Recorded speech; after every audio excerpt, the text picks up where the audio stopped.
नमस्कार दोस्तों, NS Ruby classes में आपका स्वागत है। यदि आप क्लास 10 में पढ़ते हैं तो हम क्लास 10 की केमिस्ट्री का फास्ट रिवीजन कराएंगे सारा चैप्टर का। ठीक है, तो आपका एग्ज़ाम बहुत नज़दीक है। देखिए पूरा क्लास वन शॉट में पूरा रिवीजन कराएंगे। देखिए केमिस्ट्री का पहला चैप्टर है रासायनिक अभिक्रिया एवं समीकरण। ठीक है, तो इसमें हम रासायनिक अभिक्रिया के बारे में जानेंगे। आप लोग जानते हैं रासायनिक अभिक्रिया क्या है? रासायनिक अभिक्रिया है दो या दो से अधिक तत्व जब आपस में अभिक्रिया करते हैं और जो प्रतिफल के रूप में प्राप्त होगा, दो या दो से अधिक पदार्थ जब आपस में अभिक्रिया करते हैं, जो बनता है उसका जो गुण है वो पहले वाले दोनों प्रोडक्ट से अलग रहेगा, है ना। जैसे कि आप देखिएगा ऑक्सीजन की उपस्थिति में हाइड्रोजन को जलाते हैं तो क्या प्राप्त होता है? जल प्राप्त होता है ना। तो देखिए ये दोनों कैसा था? गैस था, लेकिन प्राप्त क्या हुआ? लिक्विड के रूप में जल प्राप्त हुआ। ठीक है, तो हम देखें कि दो पदार्थ जब आपस में मिलकर अभिक्रिया किया तो जो बना उसका गुण पहले वाले दोनों गुण से अलग था। तो इसी को क्या कहते हैं? रासायनिक अभिक्रिया। तो परिभाषा अगर आपसे पूछे तो आपको बोलना है दो या दो से अधिक पदार्थ जब मिलकर अभिक्रिया करते हैं तो जो प्रतिफल के रूप में चाहे जो पदार्थ बनता है वो पहले वाले पदार्थ के गुण से बिल्कुल अलग गुण होता है, चाहे भिन्न होता है। ऐसा आपको एकदम साधारण भाषा में वहाँ परिभाषा पूछेगा तो लिखना है रासायनिक अभिक्रिया के बारे में। एग्जाम्पल में दे दीजिएगा, ऑक्सीजन की उपस्थिति में जब हाइड्रोजन को जलाएंगे तो क्या मिलेगा? जल मिलेगा। ठीक है, और पूछेगा अभिकारक क्या है? तो अभिकारक जो अभिक्रिया में भाग लेता है उसको हम अभिकारक कहते हैं। और बीच में तीर का निशान लगाएंगे और जो प्रतिफल के रूप में जो बनेगा अभिक्रिया के दौरान उसको तीर के चिन्ह देंगे और उसके दाएं साइड में लिखेंगे प्रतिफल। और प्रतिफल क्या है? तो प्रतिफल के बारे में आपको परिभाषा क्या देना है? अभिक्रिया के दौरान जो प्राप्त होता है वही क्या है? अभिक्रिया के फल स्वरूप जो प्राप्त होता है वही क्या है? प्रतिफल है। ठीक है, तो अभिकारक और प्रतिफल का परिभाषा पूछेगा, बता दीजिएगा। अभिक्रिया में जो भाग ले अभिकारक है और जो अभिक्रिया के दौरान अभिक्रिया के फल स्वरूप जो प्राप्त होगा वही क्या है? प्रतिफल है। ठीक है, तो इन दोनों का परिभाषा पूछेगा, बता दीजिएगा। एग्जाम्पल देख लीजिए। बाकी यहाँ देखेंगे रासायनिक अभिक्रिया के लिए, तो जब भी रासायनिक अभिक्रिया होता है तो उसमें देखेंगे तो अवस्था में भी परिवर्तन होता है, रंग में परिवर्तन होगा, ताप में परिवर्तन होगा, गैस में परिवर्तन होगा। ठीक है, अवस्था में परिवर्तन, अभिक्रिया के दौरान अवस्था में परिवर्तन होता है तो इसका एग्जाम्पल देख लीजिए सीधे कि MgO को रिएक्शन करवाएंगे किससे? ऑक्सीजन के साथ, तो क्या बनेगा? M2MgO संतुलित कर देंगे, MgO बन जाएगा। और ये कैसा बनेगा? गैसीय अवस्था में। तो अवस्था में परिवर्तन हुआ ना, ये मान लीजिए कि ठोस अवस्था में है, सॉलिड अवस्था में है, वो किस अवस्था में प्राप्त हुआ? गैसीय अवस्था में। तो कहीं ना कहीं रिएक्शन के दौरान ही तो क्या हुआ? अवस्था में परिवर्तन आया। यहाँ देखेंगे रंग में परिवर्तन को लेकर, तो CuSO4 जो कि नीला कलर का लिक्विड है उसमें अगर हम लोहा मिला दें, Fe मिला देंगे तो वो रिएक्शन के बाद क्या होगा? हल्का हरा रंग का हो जाएगा, FeSO4। ठीक है, और Cu देगा। तो ये देखिए रंग में परिवर्तन, नीला था और कैसा हो गया? हरा हो गया। उसके बाद देखेंगे ताप में परिवर्तन, H2SO4 प्लस जिंक, इसका रिएक्शन करवाएंगे H2SO4 का जिंक से, तो क्या बनाएगा? जिंक सल्फेट बनाएगा और हाइड्रोजन रिलीज करेगा, हाइड्रोजन गैस मुक्त होगा। ठीक है, निकलेगा। तो उस दौरान आप देखिएगा कि ताप भी निकलेगा। और यहाँ चूना को अगर पानी में डालते हैं, CaO को, ठीक है, चूना को अगर हम पानी में डालेंगे तो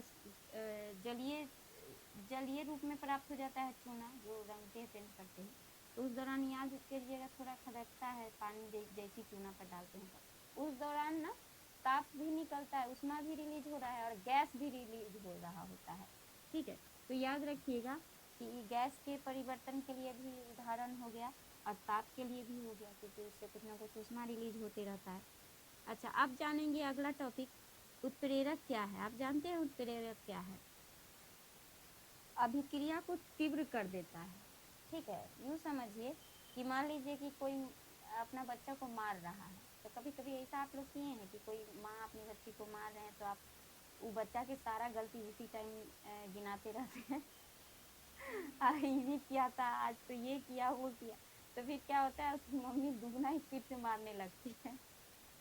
ऐसा होता है कि नहीं, दुगना। तो वो क्या हुआ, आप क्या हुए अभी मतलब आपकी वजह से आपको अभी प्रेरक कहा जा सकता है, क्योंकि आप उसको क्या कर दिए, रिएक्शन को तीव्र करवा दिए, है ना। उसको जो मार लग रहा था उसमें आप दुगना स्पीड करवा दिए, उसका गलती गिना गिना के, ठीक है। तो अब तो समझ गए ना, नाइट्रोजन और हाइड्रोजन है, ठीक है, इसका रिएक्शन करवाएंगे और उसमें जैसे ही क्या करेंगे, Fe डालेंगे, तो इसका रिएक्शन क्या होगा, तीव्र गति से हो जाएगा, ठीक है। तो यूं समझिए कि केमिकल रिएक्शन को स्पीड कराने के लिए जिस वस्तु का उपयोग करेंगे ना, वही क्या है, अभिप्रेरक है। तो अभिप्रेरक के रूप में यहाँ क्या है, काम कर रहा है, Fe है, ठीक है। लोहा है, जैसे ही लोहा डाले तो ये अभिक्रिया क्या हो जाएगा, बहुत स्पीड में हो जाएगा। जैसे ही आप कुछ कुछ बोल रहे थे, माँ बहुत स्पीड में मारने लगी, ऐसा होता है कि नहीं, हम तो देखे हैं।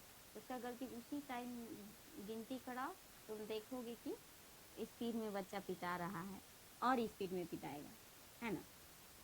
चलिए आगे जानते हैं रासायनिक समीकरण के बारे में। रासायनिक समीकरण की जरूरत क्यों है, तो रासायनिक अभिक्रिया को संकेत एवं सूत्र के रूप में लिख देंगे। जैसे कि मान लीजिए कि हाइड्रोजन प्लस ऑक्सीजन, हाइड्रोजन और ऑक्सीजन का रिएक्शन कराएंगे तो क्या प्राप्त होगा, जल प्राप्त होगा, ठीक है। लेकिन इसको हम क्या करेंगे, संकेत के रूप में लिख देंगे, संकेत और सूत्र के मदद से यहाँ पे लिखेंगे। संकेत हाइड्रोजन का कैसा है, हाइड्रोजन, ऑक्सीजन मिला H2O बनाया, ठीक है, H2O बनाया, ठीक है। तो इसको हम क्या कहेंगे, संकेत के रूप में हम लिख दिए ना, तो यही हो गया रासायनिक समीकरण, ठीक है। लेकिन हम संतुलित कर लेंगे रासायनिक समीकरण। क्या ये संतुलित है, देखिए हाइड्रोजन यहाँ 2 है, यहाँ भी हाइड्रोजन 2 है, लेकिन ऑक्सीजन यहाँ 2 है, लेकिन यहाँ एक ही है, तो यहाँ 2 कर देते हैं। तो अब ऑक्सीजन तो 2 हो गया, लेकिन हाइड्रोजन 4 गो हो गया, तो इधर हम हाइड्रोजन को क्या कर देते हैं, 4 गो कर देते हैं। अब तो हो गया 4 हाइड्रोजन और 2 ऑक्सीजन, 2 ऑक्सीजन हो गया ना दोनों तरफ, ठीक है। तो संतुलित कर लेंगे और ये रासायनिक समीकरण यही इसी को कहेंगे, जिसको संकेत और सूत्र के मदद से हम इसी चीज को लिख दिए, ठीक है। और ये दुनिया में कहीं भी उपयोग हो सकता है इसी माध्यम से, ठीक है। बाकी हम देखेंगे रासायनिक समीकरण को, यहाँ देख लीजिए FeH2SO4 ऐसे करके दर्शाया हुआ है सूत्र के मदद से। इसका प्रकार देखिएगा तो एक होता है रासायनिक समीकरण जो कि संतुलित रहता है, संतुलित रासायनिक समीकरण, ठीक है, केमिकल इक्वेशन, ठीक है। और एक होता है असंतुलित केमिकल इक्वेशन, ठीक है, रासायनिक समीकरण। तो इसमें हम देखेंगे कि जो रासायनिक समीकरण है उसको संतुलित करने की आवश्यकता क्यों पड़ रहा है, ठीक है, संतुलित करने की आवश्यकता क्यों पड़ रहा है। तो संतुलित करने की आवश्यकता इसलिए पड़ रहा है क्योंकि आप द्रव्यमान संरक्षण का सिद्धांत पढ़े होंगे, ऊर्जा संरक्षण का पढ़े हैं, ठीक है। उसी तरह से द्रव्यमान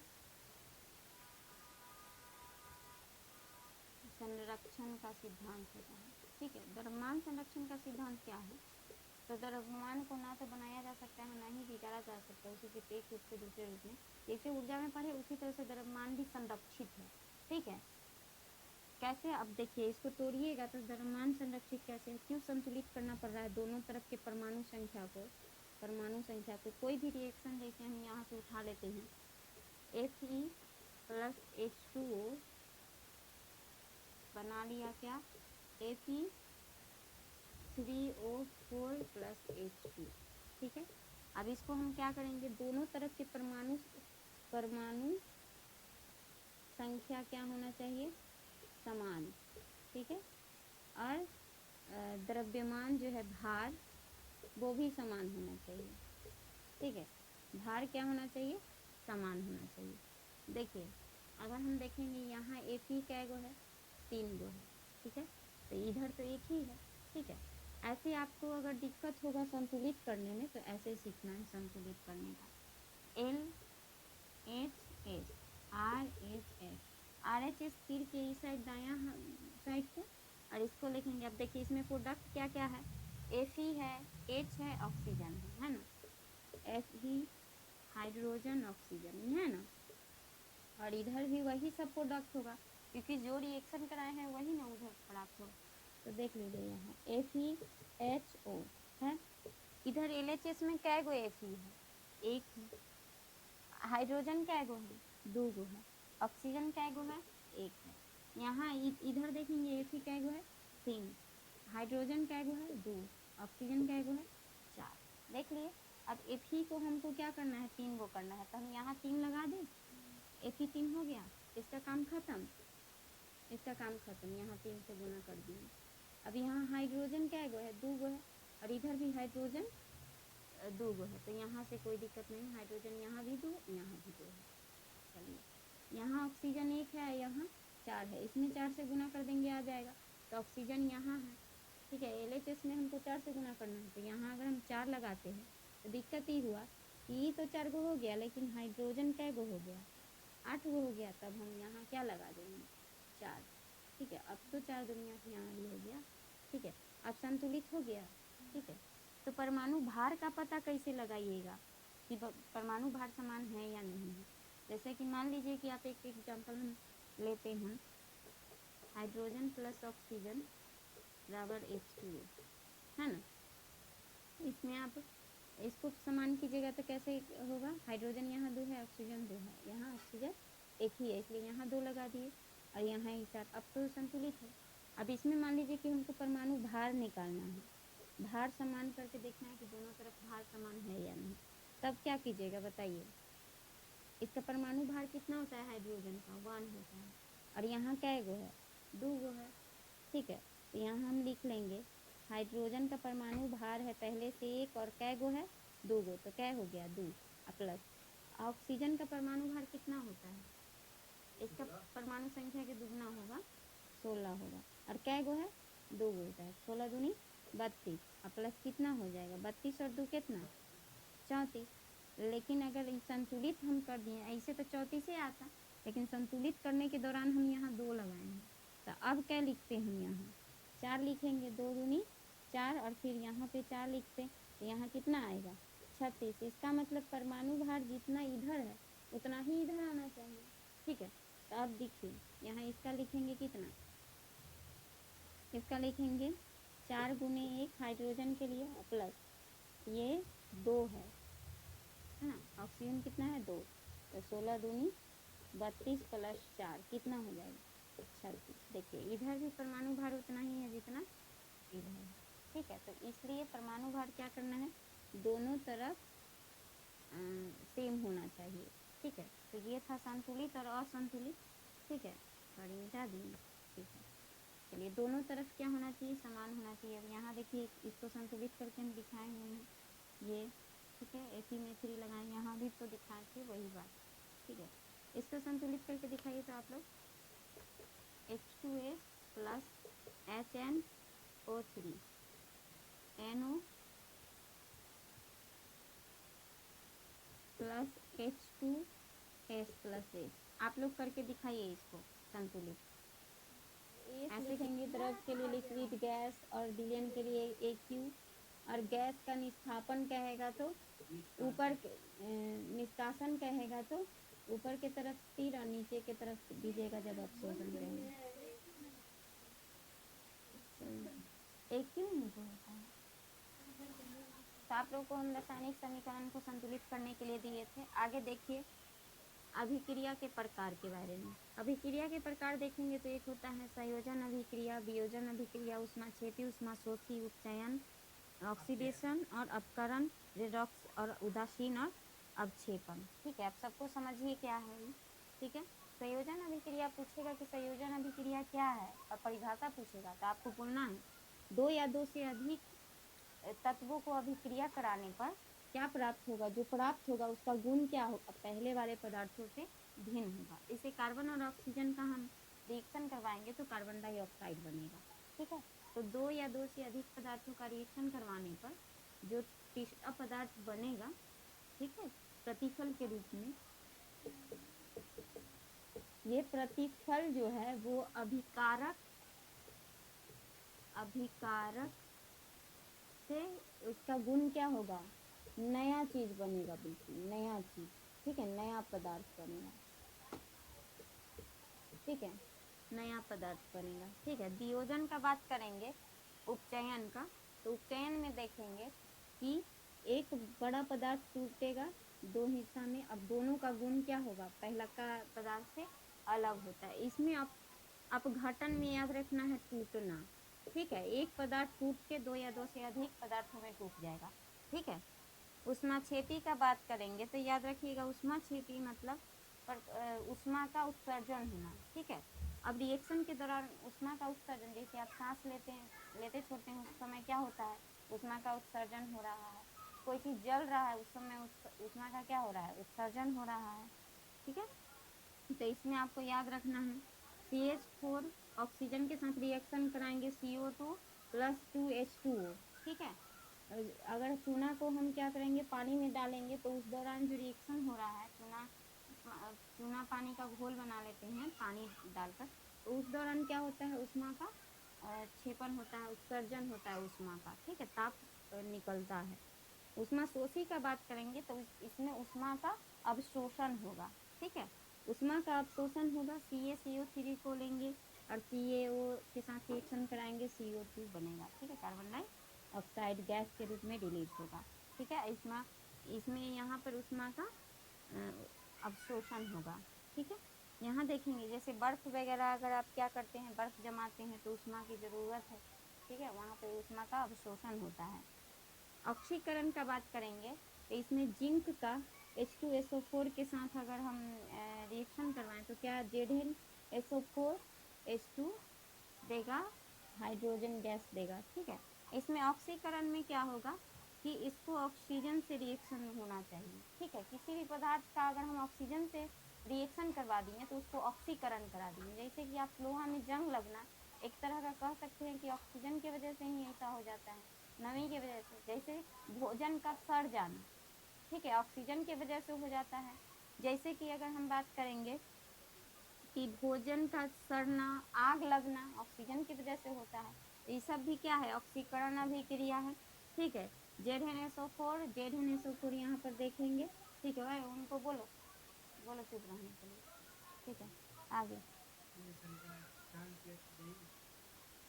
उपचयन का बात करेंगे, अपकरण का, तो यहाँ पर देखिएगा हाइड्रोजन को जोड़ना, ऑक्सीजन को घटाना, ठीक है, हाइड्रोजन को जोड़ेंगे, ठीक है, ऑक्सीजन को हटाएंगे, ठीक है। यहाँ देखिए कार्बन का, इसमें क्या किए थे, ऑक्सीकरण में ऑक्सीजन के साथ रिएक्शन करवाएंगे CO2, ऑक्सीजन सल्फर का ऑक्सीजन के साथ रिएक्शन करवाए SO2 बना, ठीक है। भोजन को सड़ाने, किसी चीज को जलाने के लिए ऑक्सीजन की जरूरत होता है। अवकरण में याद रखना है कि इसमें क्या होगा, ऑक्सीजन को हटाएंगे और किसको, हाइड्रोजन को जोड़ेंगे, ठीक है। तो इस अभिक्रिया में हाइड्रोजन को जोड़ेंगे, देखिए नाइट्रोजन के साथ हाइड्रोजन जोड़े, NH3 बनाया, ठीक है। रेडॉक्स देखेंगे, एक साथ अगर ऑक्सीकरण और अपकरण दोनों एक साथ हो गया है, मतलब ऑक्सीकरण में ऑक्सीजन जुटेगा और अपकरण में हाइड्रोजन जुटेगा और ऑक्सीजन भगा देंगे, ठीक है। तो अब देखिए यहाँ CuO लिखे, तो H2O के साथ जो हाइड्रोजन के साथ ऑक्सीजन जुट गया तो ये ऑक्सीकरण हो गया, ठीक है। और यहाँ से ऑक्सीजन हट गया और यहाँ देखिए केवल क्या बच गया, Cu बचा, कॉपर बचा। तो यहाँ देखेंगे हम कि ऑक्सीजन हटा तो अवकरण और ऑक्सीजन जुटा तो ऑक्सीकरण, और ये दोनों एक साथ हो गया तो उसको क्या कहेंगे, रेडॉक्स अभिक्रिया। उदासीनीकरण में क्या है, उदासीनीकरण के थ्रू ही आप नमक बनाते हैं, जैसे अम्ल और भस्म का अभिक्रिया करा देंगे, अम्ल और भस्म का। तो देखिए HCl क्या है, अम्ल है, HCl यहाँ क्या है, अम्ल है, और NaOH क्या है, भस्म है, ठीक है। और दोनों के अभिक्रिया के दौरान जो बन रहा है वो है लवण, ठीक है। तो लवण और H2O, ठीक है, जल भी बनाएगा, लवण के साथ साथ जल भी बनाएगा। तो ये कैसा है, उदासीनीकरण के दौरान हमको क्या प्राप्त हुआ, लवण। तो ये था उदासीनीकरण अभिक्रिया जिसमें अम्ल और भस्म को मिलाएंगे।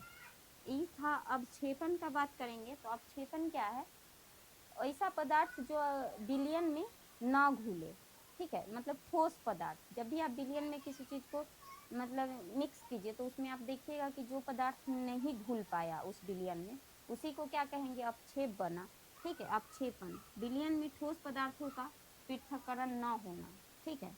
देखिए यहाँ देखेंगे NaClAgNO3 इसका रिएक्शन करवाए तो हमको प्राप्त हुआ सिल्वर क्लोराइड, सिल्वर क्लोराइड और NaNO3, ठीक है। तो ये था आपका पूरा 9 के 9 इसका प्रकार, ठीक है। अब हम लोग देख पाएंगे क्षरण। संक्षरण से क्या समझते हैं आप लोग?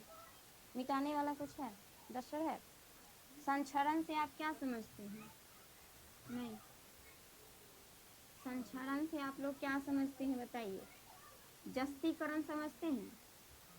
जस्तीकरण, लोहा पर Fe पर, लोहा पर क्या लग जाता है, जंग लग जाता है, तो उसको हम क्या कहते हैं, संक्षरण। अच्छा, संक्षरण से बचने का क्या तरीका है, ठीक है, उस पर मतलब उस धातु पर अम्ल या नमी या ऑक्सीजन लग जाता है तो वो धातु कैसा हो जाता है, संक्षारित हो जाता है, ठीक है।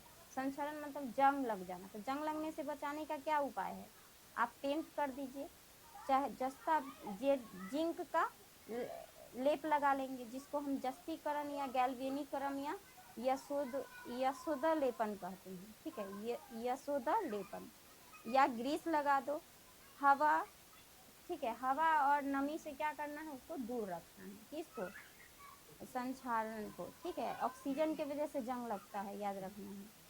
भोजन का खराब होना, विकृत गंधिता, ठीक है, बचाने, ऑक्सीजन से बचाएं, नाइट्रोजन से का उपयोग करें, ठीक है, ये सब करना है। सबसे पहले अगर आप भोजन को सड़ने से बचाना चाहते हैं तो क्या करिएगा, चाहे भोजन का सड़ा हुआ रूप क्या कहलाता है, भोजन का सड़ा हुआ रूप, ठीक है, जैसे आपका किसी कोई चीज ऐसा है जो सड़ चुका है उसको कहते हैं विकृत गंधिता, क्या कहते हैं, विकृत गंधिता, ठीक है। भोजन का सड़ा हुआ रूप क्या है, जो मान लीजिए कि बसिए है, बसिए मतलब तैलीय है, तेल वाला कोई पकौड़ा वकौड़ा कुछ एकदम सड़ा हुआ, बाद में आप उसको सूंघते हैं, उसको क्या कहते हैं, विकृति गंधिता, ठीक है, कैसा गंध करता है उसी को क्या कहते हैं, विकृति गंधिता। तो इससे आपको नहीं ना बताना पड़ेगा और कुछ, ठीक है। अच्छा, इसको जो है सड़ने से कैसे बचा सकते हैं, फ्रिज में रख दीजिए, ठीक है, और ऑक्सीजन से बचाइए, खुला हवा में नहीं रखना है, भोजन आपको सड़ा देगा, ऑक्सीजन जैसे जलाता है वैसे सड़ाता भी है भोजन को, ठीक है। नाइट्रोजन का उपयोग कीजिए, नाइट्रोजन क्या है, ठंडा गैस है, ठंडक पदार्थ, ठंडक प्रदान करेगा, ठीक है। उसके बाद एंटीऑक्सीडेंट मिला दीजिए खाना में, एंटीऑक्सीडेंट, ठीक है, एंटीऑक्सीडेंट, एंटीऑक्सीडेंट, ठीक है। और दहन देखेंगे, ठीक है, समाप्त कर लिए। अब हम लोग दूसरे चैप्टर देखेंगे जो है अम्ल, भस्म और लवण, ठीक है। अम्ल, भस्म, लवण में हम देखेंगे अम्ल और इधर है भस्म।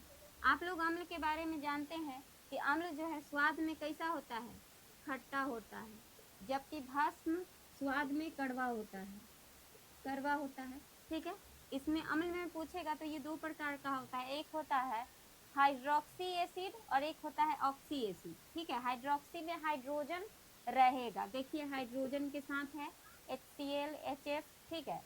और ऑक्सी एसिड में क्या होगा, ऑक्सीजन 50% से ज्यादा होना चाहिए, जैसे कि CO2 NO2 SO2, लेकिन कार्बन मोनोऑक्साइड को देखेंगे तो इसमें 50% से कम है, इसलिए कार्बन मोनोऑक्साइड को उदासीन गैस कहते हैं, ठीक है। H2SO4 NH3, इसमें देखिए ऑक्सीजन की मात्रा है ना 50% से ज्यादा, इसलिए क्या है, ऑक्सी एसिड है, ठीक है। तो आप अम्ल का उदाहरण देखिए, ये सब अम्ल का उदाहरण था।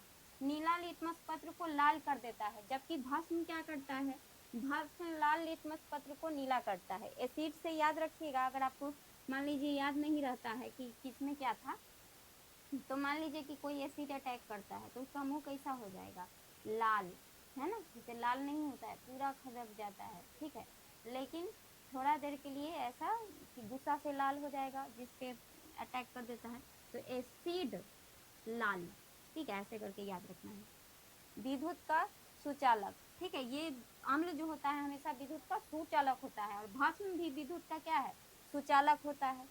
आर्हेनियस के अनुसार देखेंगे तो जल में जैसे घुलाएंगे ना अम्ल को, तो H प्लस देगा, ठीक है।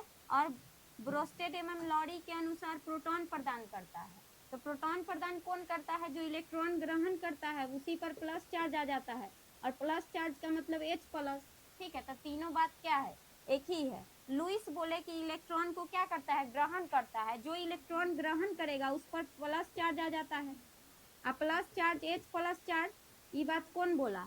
आर्हेनियस बोले तीनों एक ही बात है। H प्लस है तो इसको क्या कह सकते हैं? प्रोटॉन प्रदान करता है, H प्लस प्रदान करता है, इलेक्ट्रॉन ग्रहण करता है, तो तीनों बात एक ही है ना। जो इलेक्ट्रॉन ग्रहण करेगा उस पर चार्ज प्लस आ जाएगा, चार्ज प्लस है तो प्रोटॉन है, ठीक है।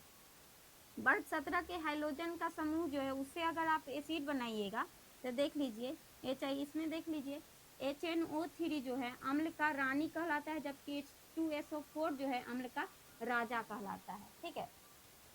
एसिडिटी होता है। HCl का बात करेंगे तो भोजन को संचार करने से बचाता है। पेट में जो HCl है उसका रिसाव होता है। भोजन क्यों रिसाव होता है? ताकि वो भोजन को सड़ने से बचाए, और पेट में 4 घंटा के आसपास रहता है भोजन, तो उसको सड़ने से बचाने के लिए उसमें क्या है? HCl का रिसाव होता है। लेकिन कभी कभी आप लोग बहुत ज़्यादा खा लेते हैं तो HCl का रिसाव क्या हो जाता है? ज़रूरत से ज़्यादा हो जाता है, तो उस दौरान आप लोग इनो MgO का उपयोग करते हैं, मैग्नीशियम ऑक्साइड का, ठीक है, जो इनो में रहता है। नाइट्रिक अम्ल का बात करेंगे तो नाइट्रिक अम्ल से ना आप एक बारीजिया अम्ल राज बना सकते हैं, लेकिन अनुपात निश्चित होना चाहिए। HCl का मात्रा 3 है और देखिए नाइट्रिक अम्ल का 1 है। अगर ये दोनों के अनुपात में निश्चित अनुपात में मिलाएंगे तो क्या प्राप्त हो जाता है? अम्लराज प्राप्त हो जाता है। अम्लराज से हम किसको पिघला सकते हैं? सोना चांदी जितना भी ऐसा धातु जो कठोर है उसको हम क्या कर सकते हैं? पिघला सकते हैं। किससे? अम्लराज से। आगे भस्म का बात करेंगे तो भस्म में हम बता दिए हैं कि जल में घुलनशील क्या कहलाता है? क्षार। अगर आप भस्म को जल में घुला दीजिएगा तो क्षार कहलाएगा, अतः जितना भी क्षार है उस सब को हम भस्म कह सकते हैं। क्यों? क्योंकि वो लिक्विड अवस्था में चला गया, तो पाउडर से ही तो लिक्विड में गया है, तो क्षार को हम कह सकते हैं ना कि क्या है? भस्म है। लेकिन भस्म को क्षार नहीं कहा जा सकता है, ठीक है। चलिए, भस्म से क्षार बना तो सभी क्षार क्या है? भस्म है, ठीक है, ऐसा याद रखिए, नहीं तो कंफ्यूज हो जाएगा।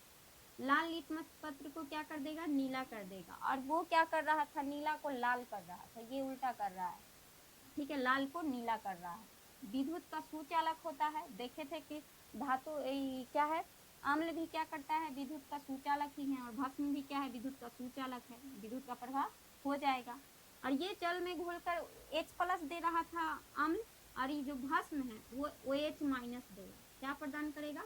OH माइनस प्रदान करेगा। इसका pH मान 7 से ज्यादा होगा, जबकि अम्ल का pH मान 7 से कम होगा, ठीक है। इसका उपयोग हम साबुन में करते हैं, सोडियम का क्षार रहता है उसमें, साबुन में NaOH का। शैम्पू में देखेंगे तो पोटेशियम का क्षार रहता है, ठीक है। और शीशा साफ करने के लिए जो द्रव अमोनियम हाइड्रोक्साइड का उपयोग करते हैं वो एक तरह का क्षार है। MgO क्या है? क्षार है। जैसे अभी हम बताएं कि आपके पेट से HCl का क्या हो रहा है? HCl का रिसाव हो रहा है, तो HCl को नॉर्मल करने के लिए जो अम्लीय हो गया है पेट, एसिडिटिक हो जाएगा पेट, अम्लीय, तो इस पे क्या लगाना पड़ेगा? क्षार। और क्षार के रूप में क्या? MgO। तो MgO क्या है? क्षार है, और इसका इस्तेमाल हम पेट में ज़्यादा अम्ल बन जाता है उसको हटाने, नॉर्मल करने के लिए हम MgO इनो का उपयोग करते हैं, और क्या हो जाता है? पेट उदासीन हो जाएगा, ठीक हो जाएगा पेट, ठीक है। और ये मिथाइल ऑरेंज को पीला कर देता है, ठीक है। लाल लिटमस को नीला और मिथाइल ऑरेंज को पीला, याद रखिएगा इतना। उसके बाद और भी जानिए, हम अम्ल में बता रहे हैं, ठीक है, कि और भी अम्ल के बारे में जानिए। जैसे कि हम थोड़ा सा मिटा लेते हैं इधर, ठीक है, लिखे थे ना, देखिए आपको बताते हैं आगे। COOH, ठीक है, और COOH, ठीक है। ये है ऑक्जेलिक अम्ल। कौन सा अम्ल है? ऑक्जेलिक अम्ल। लिखते चलिए, हम मिटा देंगे ऑक्जेलिक अम्ल, ठीक है। ये ऑक्जेलिक अम्ल का जो है मध्यम क्षमता होता है, ठीक है। कपड़े से दाग धब्बा हटाने के लिए टमाटर कहाँ पाया जाता है? तो याद रखिएगा टमाटर में। ऑक्जेलिक अम्ल कहाँ है? टमाटर में, पालक के पत्ता में, पालक का पत्ता, ठीक है, और अरवी के पत्ता में, अरवी के पत्ता में, अरवी के पत्ता, ठीक है। इस सब में, पालक में, टमाटर में क्या है? ऑक्जेलिक अम्ल है, ठीक है। तो अब हम वो सब लिखेंगे जो कहाँ पे कौन सा अम्ल पाया जाता है सो, ठीक है। बेंजोइक अम्ल का बात करेंगे तो बेंजोइक अम्ल का सूत्र लिख लीजिए C6H5COOH। लिखते चलिए, बेंजोइक अम्ल, बेंजोइक अम्ल, बेंजोइक अम्ल, ठीक है। बेंजोइक अम्ल कहाँ है? सरी गली पत्ता से प्राप्त होगा। सरा गला, सरा गला पत्ता को जब सरा दीजिएगा ना, सरा गला पत्ता से प्राप्त होगा बेंजोइक अम्ल, और भोजन को सड़ने से बचाता है, ठीक है। खाद्य परिरक्षण में उपयोग होगा। खाद्य मतलब भोजन को सड़ने से बचाने के लिए बेंजोइक अम्ल का उपयोग होता है, ठीक है। खाद्य परिरक्षण, ठीक है, क्या? खाद्य परिरक्षण, लिख लिए, खाद्य परिरक्षण। इधर का मिटाते हैं, हम इधर लिखेंगे, आप लोग लिखते चलिए साथ में, ठीक है। खाद्य परिरक्षण, ठीक है। आगे देखेंगे, खाद्य परिरक्षण के लिए किसका उपयोग होता है? बेंजोइक अम्ल का। सूत्र देख लिए हैं, ठीक है। अब याद करिए फॉर्मिक अम्ल, फॉर्मिक अम्ल, ठीक है। फॉर्मिक अम्ल तो ये होता है चींटी, लाल चींटी, बिच्छू, ततैया, ठीक है, जितना भी आपको काटने पर फुला देता है, क्या? चींटी, ललका चींटी, ठीक है, बिच्छू, बिच्छू, ठीक है, ततैया, ततैया, ठीक है। बिरनी जानते हैं ना, मधुमक्खी को जानते हैं? मधुमक्खी, ये सब में कौन सा अम्ल है? फॉर्मिक अम्ल के वजह से वो फूल जाता है सो, ठीक है। उसके बाद नेटल, नेटल के पौधा से भी ऐसा हो जाता है, नेटल के पौधा में फॉर्मिक अम्ल रहता है, ठीक है। रबर और कागज उद्योग में भी इसका कार्य हो, मतलब उपयोग होता है फॉर्मिक अम्ल का, ठीक है। रबर और कागज उद्योग में, ठीक है। और फलों के संरक्षण के लिए किसका उपयोग करेंगे? फॉर्मिक अम्ल का, फलों का संरक्षण के लिए, फलों का संरक्षण। खाद का मतलब खाने पीने की चीज को बचाने के लिए, लंबा टाइम के लिए बेंजोइक अम्ल, ठीक है। लेकिन फल के संरक्षण के लिए कौन सा अम्ल? फॉर्मिक अम्ल, ठीक है। अगला है टैनिक अम्ल, लिखिएगा, हम लिखे कि नहीं लिखे? टैनिक अम्ल, ठीक है, टैनिक अम्ल, ठीक है। टैनिक अम्ल जो है चाय की पत्ती में, ठीक है, चाय में कौन सा अम्ल है? चाय की पत्ती में, चाय की पत्ती में टैनिक अम्ल है। कौन सा अम्ल है? टैनिक अम्ल। एसिटिक अम्ल, एसिटिक अम्ल, एसिटिक अम्ल जो है से कि सिरका के निर्माण के लिए, सिरका में, ठीक है, सिरका में कौन सा अम्ल है? एसिटिक अम्ल। साइट्रिक अम्ल का बात करेगा तो सभी प्रकार के खट्टे फलों में साइट्रिक अम्ल है। कौन सा अम्ल है? साइट्रिक अम्ल, ठीक है। इसको मिटाते हैं, इधर लिखते हैं, चुप रहो। साइट्रिक अम्ल, साइट्रिक अम्ल, ठीक है। साइट्रिक अम्ल जो है ये सभी प्रकार के खट्टे फलों में पाया जाएगा, ठीक है। धातु की सफाई के लिए साइट्रिक अम्ल का प्रयोग किया जाता है। बर्तन और कपड़ा धोने के लिए साइट्रिक अम्ल का प्रयोग होता है, ठीक है। अब देख लीजिए टाइट्रिक अम्ल का बात करेंगे। टाइट्रिक अम्ल, टाइट्रिक अम्ल, ठीक है, सभी प्रकार के खट्टा, खट्टा फलों में, ठीक है, जैसे नींबू, संतरा, कच्चा अंगूर, ठीक है, नींबू, नींबू, संतरा, ठीक है, खट्टा अंगूर, कच्चा अंगूर में, ठीक है, वही कच्चा खट्टे ना रहता, ठीक है। टाइट्रिक अम्ल का बात करेंगे तो टाइट्रिक अम्ल में याद रखना है आपको baking powder, baking powder, baking powder, ठीक है। कौन सा पाउडर? Baking powder. मौलिक अम्ल याद रखिएगा, कच्चा और पक्का सेब, ठीक है। मौलिक अम्ल, सेब में कौन सा अम्ल है? मौलिक अम्ल, ठीक है। सेब, कच्चा सेब चाहे पक्का सेब, दोनों में क्या है? मौलिक अम्ल है, ठीक है। चने की पत्ती में मौलिक अम्ल है, चने की पत्ती में मौलिक अम्ल है, ठीक है। चने की पत्ती में मौलिक अम्ल, ठीक है। लैक्टिक अम्ल पूछेगा तो दही में, लैक्टिक अम्ल पूछेगा तो लैक्टिक, ठीक है। लैक्टिक अम्ल, अम्ल चाहे एसिड, ठीक है। लैक्टिक एसिड पूछेगा। दही मांसपेशियों में जमा हो जाता है जिससे जलन और थकान होता है। अच्छा, इसी एसिड के कारण क्या होता है? मांसपेशी में जम जाने के कारण जलन और थकान होता है, थकान, ठीक है। लैक्टिक एसिड कहाँ पे है? दही में, दही में, ठीक है। एक होता है ब्यूटिक अम्ल, ब्यूटेरिक अम्ल, ठीक है, मक्खन में। हो गया?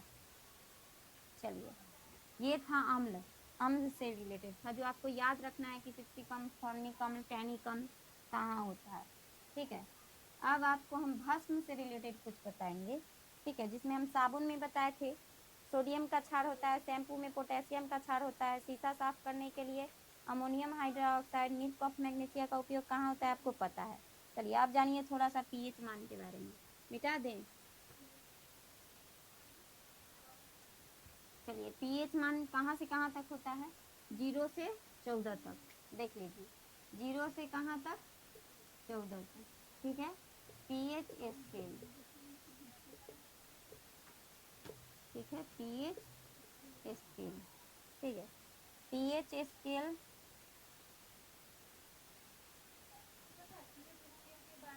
पावर ऑफ हाइड्रोजन है, ठीक है। सोरेनसन साहब खोजे थे इसको, सोरेनसन, सोरेनसन साहब इसका क्या किए हैं? खोज किए हैं। कहाँ से कहाँ तक है? 0 से लेके पूरा, बीच में 7 मानिए, 7 से ज्यादा है तो कैसा है? ठीक है, सोरेनसन, सोरेनसन, ठीक है, लिखिए सोरेनसन, ठीक है। उसके बाद देखेंगे इधर प्रबल क्षार बढ़ते चला जाएगा, ठीक है। ये हो जाएगा उदासीन, जिसका पीएच मान 7 है वो कैसा हो जाएगा? उदासीन। जैसे वर्षा का जल, वर्षा का पानी कैसा है? उदासीन रहेगा। इसका पीएच मान कितना होता है? 7। इधर बढ़ेगा तो ये कैसा है? क्षारीय होगा, क्षारीय, ठीक है। और इधर वाला इधर जाएंगे तो अम्लीय, ठीक है। तो अब बताइए अगर इधर 6, 5, 4, 3, अब बताइए अगर हम बोलेंगे कि पीएच मान 3 और 4 है तो कौन ज्यादा अम्लीय है? 3 वाला कि 4 वाला? इधर जैसे जाएगा ना ऐसे इधर की तरफ जितना छोटा अंक रहेगा वो उतना ही ज्यादा अम्लीय रहेगा, और जितना ज्यादा अंक रहेगा वो उतना ही जैसे कि 8, 9, 10, 9 और 10 में कौन ज्यादा क्षारीय है? तो 10 वाला, ठीक है। तो बड़ा इधर की तरफ जाएगा वो ज्यादा क्षारीय है, ठीक है। अब अलग अलग पदार्थों में देख लीजिए, ठीक है, कि किसका कितना पीएच मान है, ठीक है, ठीक है। HCl, HCl का 1, ठीक है, पीएच मान मतलब बहुत ज़्यादा अम्लीय होता है, ठीक है। और पेट में जो होता है उसका 1 से 3 के बीच का होता है HCl, ठीक है।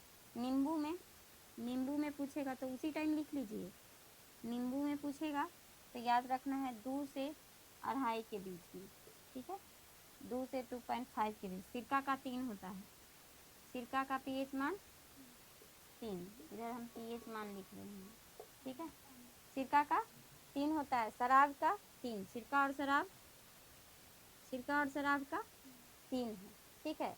बियर का 4 हो जाएगा, बियर का 4 है, ठीक है। और टमाटर में 4, लगभग 4.1, टमाटर में भी इसी में लिख लीजिए, टमाटर में 4.1, ठीक है। टमाटर में 4.1, चाय और कॉफी में 5 से 5.5, चाय और कॉफ़ी 5 से लेकर 5.5 तक, ठीक है। पीएच मान कहाँ से कहाँ तक? 5 से 5.5। वर्षा के पानी में तो आपको पता है, ठीक है। अम्ल वर्षा क्या है? वर्षा के पानी में, ठीक है, SO2 NO2, ठीक है, मिल जाएगा तो वो अम्लीय बना देता है वर्षा के पानी को, और उसी को अम्ल वर्षा कहते हैं, ठीक है। तो उसको अम्लीय बना देगा। अच्छा, यूरिया का पूछेगा तो 5.5 से 7.5 तक। यूरिया का पूछे तो मिटा देना इधर। यूरिया का आपको याद रखना है। यूरिया का 5.5 से 7.5 तक, ठीक है। 5.5 से 7। लार का पूछेगा तो लार का 6.5 से 7.5 के आसपास, ठीक है।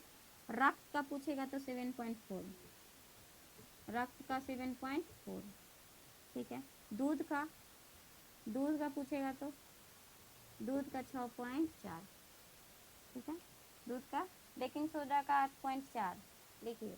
बेकिंग सोडा का 8.4, बेकिंग, बाकी का बोल दें। बेकिंग सोडा का 8.4, MgO का 10.4, सोडियम हाइड्रोक्साइड का 13 से 14, दंतमंजन का 8 होता है, बहुत ज़्यादा क्षारीय होता है, यानी कि आपका मुंह अम्लीय हुए रहता है, ठीक है। मृदा का 7, दंतमंजन का 8, समुद्र का जल 8.4, आंसू का 7.4, और रक्त का तो आप देखे ही हैं, ठीक है। हो गया शरीर, ठीक है। मानव और जंतु के शरीर का पीएच मान 7 से 7.5 के आसपास का होता है, ठीक है। अब देखेंगे अगला टॉपिक लवण है, ठीक है। मिटा दें।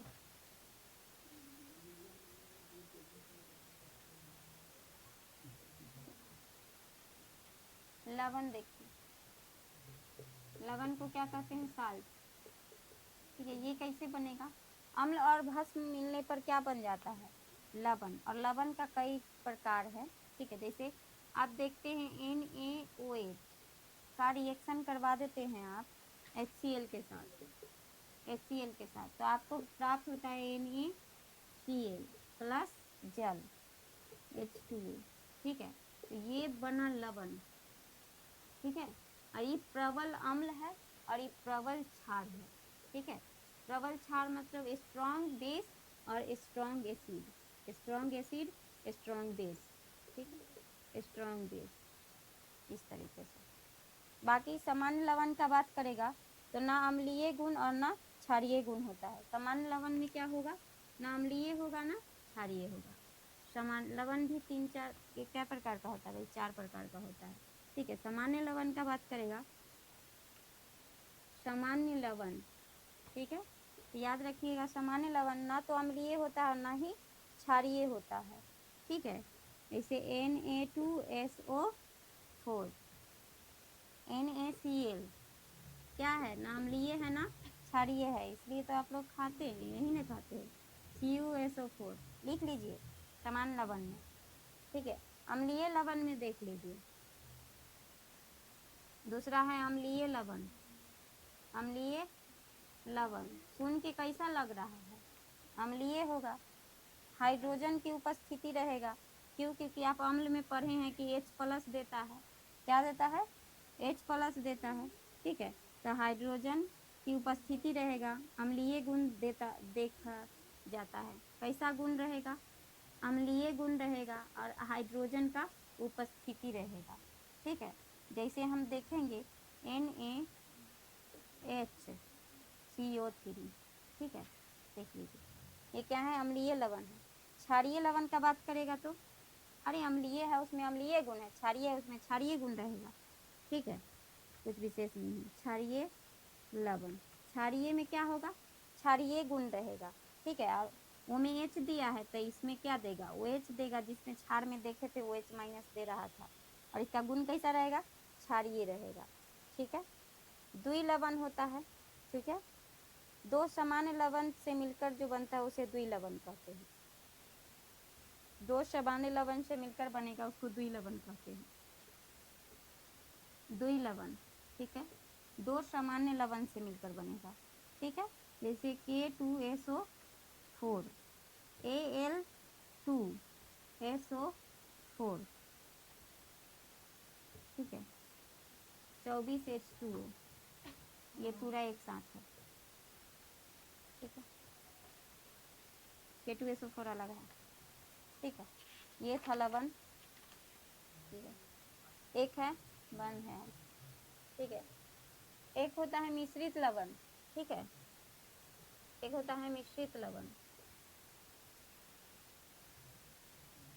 मिश्रित लवण लिखिए, मिश्रित लवण में एक से अधिक अम्लीय या एक से अधिक क्षारीय मूल उपस्थित रहता है, एक से अधिक अम्लीय और एक से अधिक क्षारीय मूल उपस्थित होता है, ठीक है, जटिल लवण कहलाता है।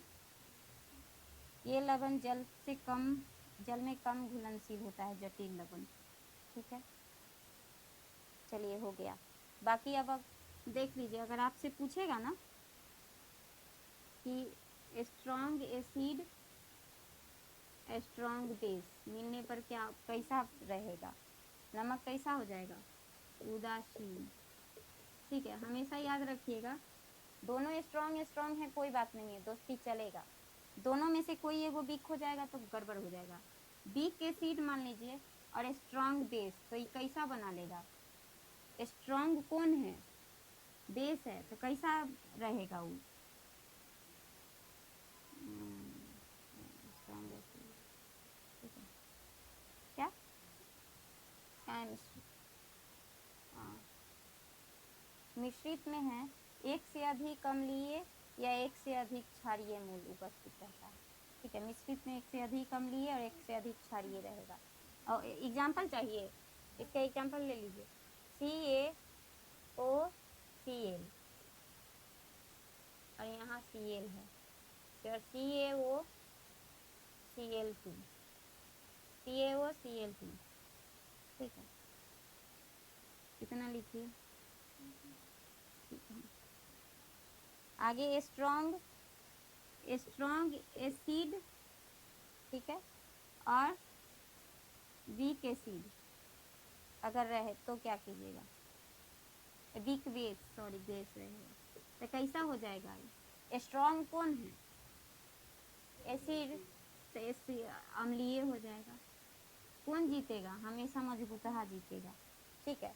वीक एसिड और स्ट्रॉन्ग बेस कौन जीतेगा, स्ट्रॉन्ग बेस वाला, तो ये कैसा हो जाएगा, क्षारीय हो जाएगा। लेकिन दोनों स्ट्रॉन्ग रहे तो उदासीन, और दोनों वीक रहे तो दोनों वीक रहेगा तो लवण बना लेगा, ठीक है।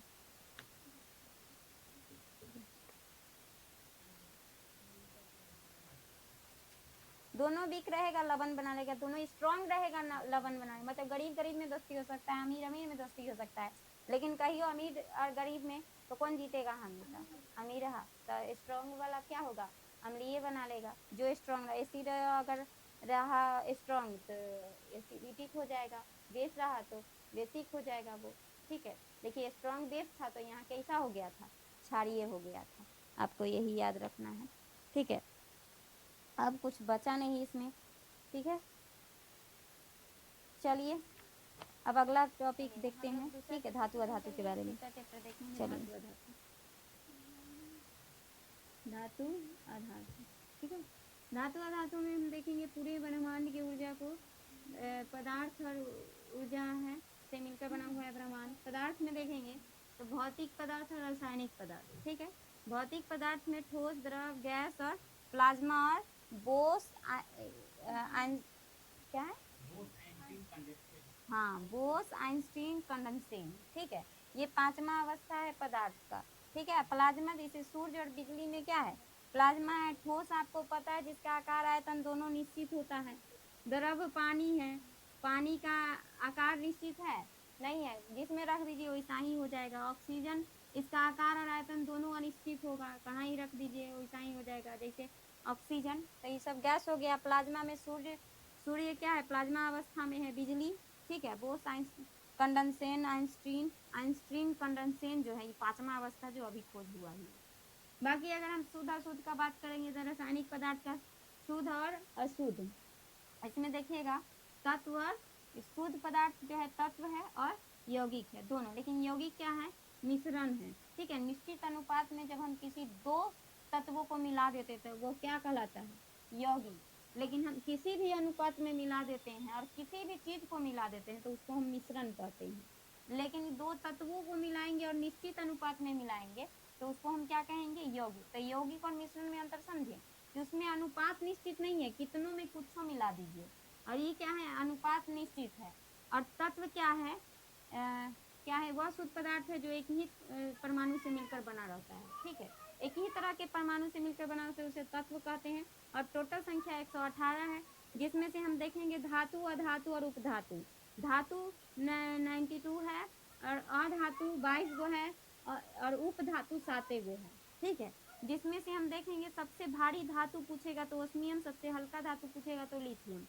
अधातु में पूछेगा सबसे भारी तो स्टेटिन होता है और हल्का पूछेगा तो हाइड्रोजन है। कौन अधातु में हाइड्रोजन है सबसे हल्का, लेकिन धातु में सबसे हल्का लिथियम है, ठीक है। तो आगे हम धातु अधातु में अंतर यहाँ पे स्पष्ट कर दे रहे हैं। आप लोग धातु अधातु में अंतर तो कैसे लिखिएगा, पहले लिखिएगा धातु के बारे में कि धातु जो है विद्युत का क्या होता है सुचालक, और ये अधातु जो है विद्युत का कुचालक होता है। कैसा होता है कुचालक, इसमें विद्युत का प्रभाव नहीं होगा। पूछेगा उष्मा और विद्युत का, धातु जो है उष्मा और विद्युत का क्या होता है तो सुचालक, और अधातु जो है उष्मा और विद्युत का कुचालक होता है, ठीक है। आगे देखेंगे इलेक्ट्रॉन का त्याग होता है, और इलेक्ट्रॉन का त्याग करेगा तो उसको हम कैटायन कहेंगे। क्या कहेंगे कैटायन, ठीक है कैटायन, और इसको धनायन कहेंगे, ठीक है। याद रखिएगा धातु होते हुए भी पारा क्या है, पारा विद्युत का कुचालक है, मतलब पारा से विद्युत का प्रवाह नहीं होता है। और धातु कैसा है ठोस होता है, और पारा जो है ठोस नहीं होता है। अपवाद में एक चीज याद रखना है कि पारा क्या है ठोस नहीं होता है, कमरे के ताप पर द्रव अवस्था में पाया जाता है, जबकि धातु को तो ठोस होना चाहिए, ठीक है। इलेक्ट्रॉन का त्याग करेगा तो कैटायन कहलाएगा। और आयनन विभव, विद्युत ऋणात्मकता, इलेक्ट्रॉन बंधुता, ये सब क्या हो जाता है कम रहता है, किसका धातु का, ठीक है। धात्विक चमक क्या होता है अधिक होता है, क्योंकि मुक्त इलेक्ट्रॉन के कारण धात्विक चमक अधिक होता है। आप देख लीजिए सोना चांदी सब में क्या है ज्यादा चमक है, इसीलिए तो इसका गहना और इसका जो है अगर हम सोना चांदी को देखेंगे, सोना के तो आघात वर्धनीय होता है, तन्य होता है, चमक होता है इसमें, इसीलिए क्या है इस सब का उपयोग गहना बनाने के लिए होता है। कमरे के तापमान पर देखेंगे तो पारा जो है द्रव अवस्था में पाया जाता है। ये देखिए कमरे के तापमान पर पारा द्रव अवस्था में पाया जाता है। उसके बाद देखेंगे जबकि बाकी सब क्या रहेगा कमरा के तापमान पर ठोस अवस्था में, और काफी ठोस होता है धातु, ठीक है, जिसमें कुछ ना कुछ चमक होगा, उसको मार मार के पीट पीट के पतला किया जा सकता है। जैसे आप चांदी के मिठाई पर देखते हैं चांदी का परत एकदम पतला किया हुआ रहता है पीट पीट के, तो उसको हम पीट पीट के पतला कर सकते हैं, तन्य कर सकते हैं, एकदम छोटा छोटा टुकड़ा में उसको तोड़ सकते हैं, जिसे सोना को तोड़ सकते हैं। और इतना तन्य कर सकते हैं, इतना तन्य कि आप देखिएगा 1 ग्राम सोना से 2 किलोमीटर तक का तार बनाया जा सकता है, 1 ग्राम से, ठीक है, इतना पतला किया जा सकता है। तो तन्यता पूछेगा सबसे ज्यादा तन्यता किसका होता है सोना का, और सबसे पूछेगा उसके बाद चांदी का, ठीक है। लेकिन पूछेगा सबसे ज्यादा विद्युत का सुचालक कौन है तो चांदी है। विद्युत का सुचालक कौन है चांदी, ठीक है। सबसे ज्यादा तन्य कौन है तो सोना। सबसे ज्यादा आघात वर्धनीय कौन है तो चांदी। चांदी का परत एकदम पतला करके मिठाई पर, ठीक है, याद रहेगा। और सबसे लंबा तार बनाएंगे किससे तन्यता की वजह से सोना का, ठीक है। और विद्युत का सुचालक कौन अच्छा है चांदी, ठीक है। ऑक्सीजन से अभिक्रिया करके संचार, जैसे देखिए लोहा जो है कैसा है धातु है, और लोहा ऑक्सीजन से जैसी अभिक्रिया करता है तो संक्षारित हो जाता है, मतलब जंग लग जाता है, जो अभी हम बताए थे कि जस्तीकरण करके उसको बचाया जा सकता है। बाकी इसमें इलेक्ट्रॉन ग्रहण करेगा उसको एनायन कहते हैं, ठीक है। और ग्रहण करने पर ऋणावेश आ जाता है, इलेक्ट्रॉन ग्रहण करने पर तो उस पर धन आवेश आ जाना चाहिए, ठीक है। ऋण आवेश आएगा कि धन आवेश आएगा? धन आवेशित हो जाता है, पॉजिटिव पावर में आ जाएगा, ठीक है। धात्विक चमक नहीं होता है, ठीक है, उतना नहीं चमकेगा, प्लास्टिक वगैरह आ जाएगा। कार्बन जो है धातु अधातु दोनों तरह का गुण रखता है। कौन? कार्बन, ठीक है। आगे आपको कार्बन के बारे में ही पढ़ाएंगे। सोडियम और पोटेशियम को याद रखिएगा, ये अधिक क्रियाशील होता है, इसी वजह से ये ऑक्सीजन में छोड़िएगा, ऑक्सीजन से रिएक्ट इतना स्पीड करेगा कि छोड़िएगा कि जल जाएगा, इसीलिए इसको वहां रखा जाएगा जहां ऑक्सीजन नहीं है। और ऑक्सीजन कहाँ नहीं है? तो किरोसिन के तेल में ऑक्सीजन नहीं रहेगा, तो वो इस सोडियम और पोटेशियम को कहाँ रखा जाता है? किरोसिन के तेल में। अगर उसको पानी में रख देगा तब भी जल जाएगा, पूछिए क्योंकि ऑक्सीजन पानी में उपस्थित है, ठीक है। चाकू से काटा जा सकता है, दोनों कैसा है? मुलायम होता है, ठीक है। और ये भी याद रखिएगा, ऐसा धातु जिसे चाकू से काटा जा सकता है। तो धातु तो क्या होता है? स्ट्रांग होता है, लेकिन सोडियम को याद कीजिए कैसा है? धातु है फिर भी कैसा है? मुलायम है, ठीक है। पृथ्वी पर तत्व पाए जाने वाला तत्व ऑक्सीजन, ये सब देख लीजिए, aluminium, Fe, MgCa, Na, potassium, ठीक है, सबसे ज्यादा ऑक्सीजन है। पृथ्वी पर तत्व पाया जाता है, तो धातु कौन कौन पृथ्वी पर पाया जाता है? तो देखिए, oxygen, silicon, magnesium, nickel, silicon, calcium, aluminium, ठीक है। शरीर के में पूछेगा तो oxygen, carbon, hydrogen, nitrogen, calcium, ठीक है। तो ये याद रखना था आपको, ऑक्सीजन सबसे ज्यादा था, ठीक है। तो आपको एक बार और रिवीजन करवाते हैं। पूछेगा विद्युत का सबसे अच्छा सुचालक कौन है? चांदी है। पूछेगा सबसे ज्यादा आघातवर्धनीय? चांदी। उसके बाद सोना। पूछेगा सबसे ज्यादा तन्यता? सोना का, ठीक है।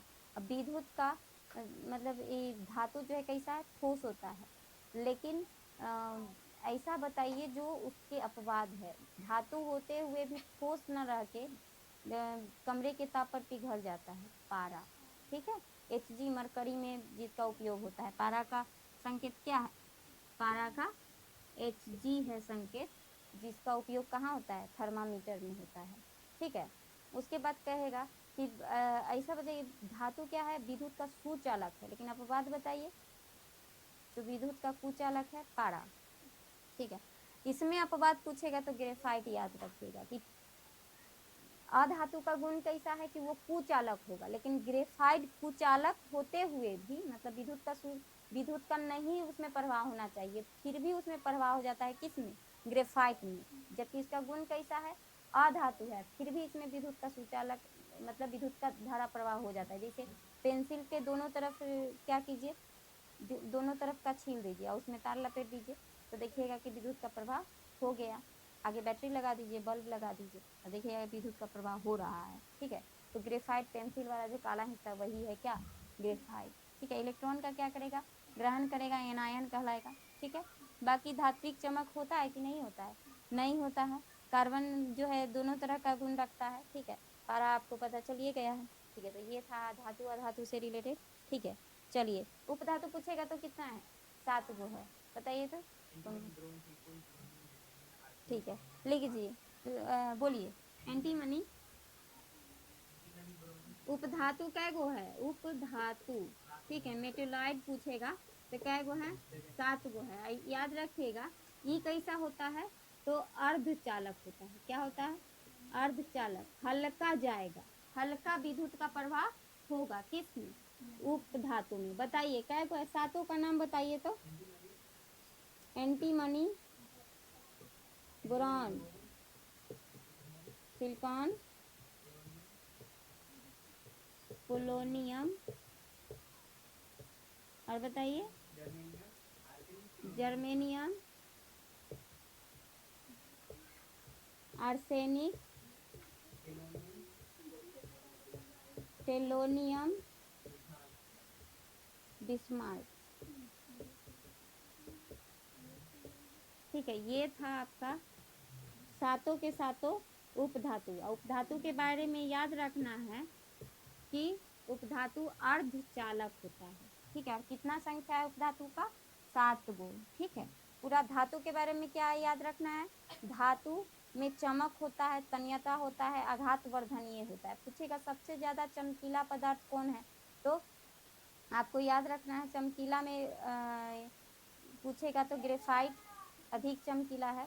ठीक है, लेकिन वो तो अधातु है, आपको धातु में पता रखना है ना। तो धातु में अगर पूछेगा कि चमक होता है, तन्यता होता है, आघातवर्धन, सबसे ज्यादा आघातवर्धन ये पूछेगा तो चांदी, तन्यता पूछेगा सोना, विद्युत का सुचालक होता है तो चांदी, ठीक है। अपवाद में पारा, कमरे के ताप पर ठोस न रह के द्रव अवस्था में पारा रहता है, ठीक है। अधातु में पूछेगा तो कुचालक होता है, और कमरे के ताप पर जो है वो तो मुलायम भी चलेगा अधातु, ठीक है। लेकिन ग्रेफाइट के बारे में याद रखना है कि वो विद्युत का कुचालक होते हुए भी क्या है, मतलब अधातु होते हुए भी विद्युत का सुचालक है, कौन, ग्रेफाइट, ठीक है। तो ग्रेफाइट के बारे में आपको ये याद रखना था।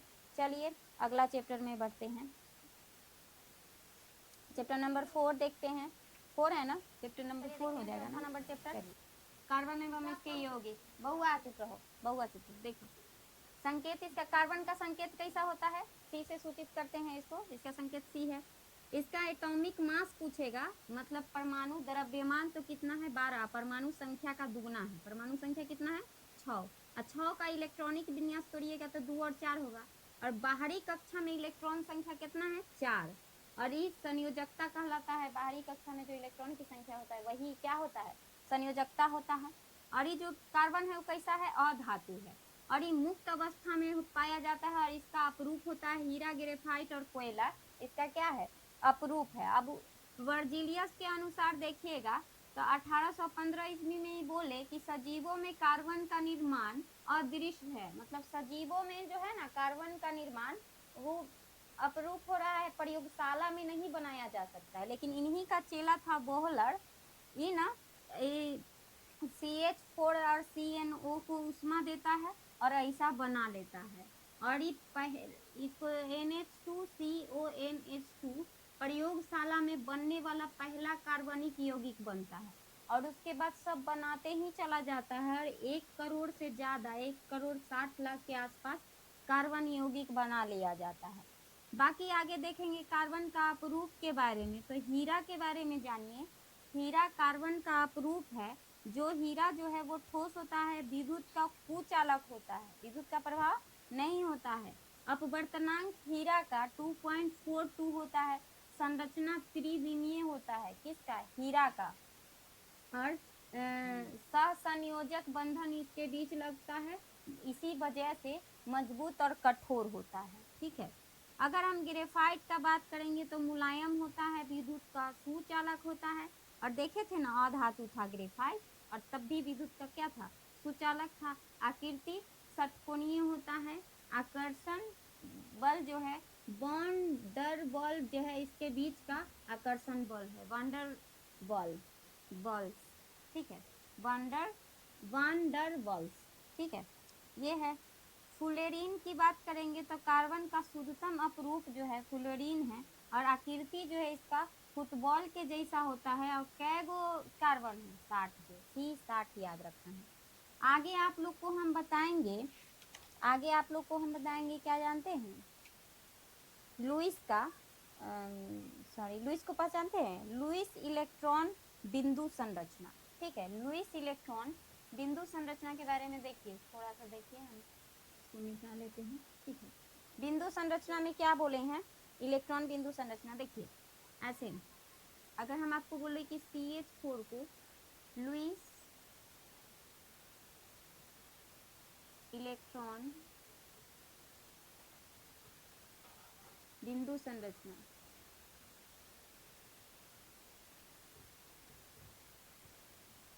पर दर्शाइए, तो कैसे दर्शाइएगा, देखिए कार्बन एगो है, और ऐसे ही याद रखिएगा कार्बन के परमाणु संख्या कितना है 6, इसका इलेक्ट्रॉनिक विन्यास तोड़ेंगे तो 2 और 4 आएगा, और इसके पास 4 इलेक्ट्रॉन है तो बिंदु के रूप में है, ठीक है। और इससे आके एक ही कोई ऐसा तत्व आके मिलेगा जो अस्थाई होना चाहेगा, तो हाइड्रोजन ऐसा तत्व है जो 2 गो से क्या हो जाता है, पहला कक्षा में क्या है के में क्या गो इलेक्ट्रॉन रहता है 2, हाइड्रोजन को अस्थाई होने के लिए कितना चाहिए 2, और इस सब के चारों वर्ग इसके पास 4 गो बाहरी कक्षा में है।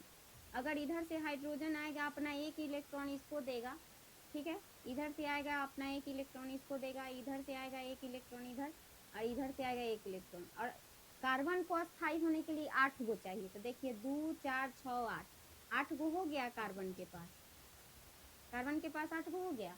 हाइड्रोजन को 2 गो चाहिए, तो देखिए हो गया ना 2 गो। ठीक है, इस तरीके से हो गया। ठीक है, अब आगे अगर और भी हम दे तो बना लीजिएगा, C2H6 रहेगा तो बना लीजिएगा। देखिए इलेक्ट्रॉन बिंदु सिद्धांत पर मान लीजिए कि कार्बन कै गो है, 2 गो है। यहाँ और यहाँ क्या करेंगे, देखिए कै गो हुआ हाइड्रोजन, तभी जो है रेखा वाला हो गया, बिंदु वाला करना है। ठीक है, इसके पास भी क्या है, एगो इधर इधर इधर इधर, इसके पास भी क्या है, इधर बाहरी कक्षा में 4 गो इलेक्ट्रॉन है। यहाँ हाइड्रोजन आएगा इधर देगा इसको, यहाँ से आएगा इधर देगा, हाइड्रोजन इधर आएगा इधर देगा, और ये दोनों एक दूसरे को देगा। ठीक है, उसके बाद यहाँ हाइड्रोजन आएगा यहाँ देगा, यहाँ हाइड्रोजन आएगा यहाँ देगा, यहाँ देगा, दे दिया। इसको कै गो चाहिए था, 8 गो, पुर गया। इसको भी, इस वाले कार्बन को 8 गो चाहिए, यहाँ से पुर गया। इसको 2 गो चाहिए, यहाँ से पूरा। ये था लुईस इलेक्ट्रॉन बिंदु सिद्धांत। ठीक है, तो दोनों के दोनों क्या हो गया, अस्थाई हो गया। ठीक है, तो ये था लुईस इलेक्ट्रॉन बिंदु संरचना। ठीक है, आगे आप लोग को हम बताएंगे। ठीक है, और एक होता है संरचना और एक होता है त्रिविमीय सूत्र। ठीक है, देखिए संरचना सूत्र में क्या होता है, पहला हो गया लुईस इलेक्ट्रॉन बिंदु संरचना, दूसरा है संरचना सूत्र।